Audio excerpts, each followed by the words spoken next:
ఇవ్వాలి, 3 పూట్లు ఇవ్వాలి, త్రిసంధ్య అన్నమాట. పొద్దున్న, మధ్యాహ్నము, సాయంత్రం ఇవ్వాలి.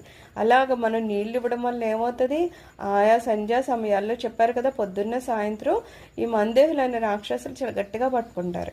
మధ్యాహ్నం దగ్గరికి వచ్చేసరికి కాసింత తక్కువ దాని వాళ్ళ ప్రభావం ఉంటుంది. కానీ 3 సార్లు మనం ఇవ్వడం వల్ల ఏమవుతుంది, మనం ఇచ్చే ఈ నీళ్ళే ఆయుధంలాగా ఉండి ఆ మందేహుల్ని చంపేస్తుంది.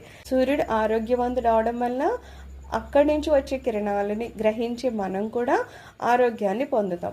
అలాగా ఆరోగ్యాన్ని పొందినప్పుడు దాంతోపాటు ఆ కిరణాలు మన మనసుని కూడా శుద్ధి చేస్తాయంట.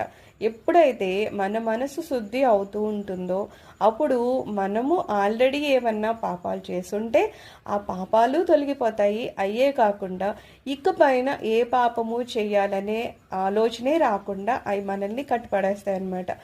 ఆ తర్వాత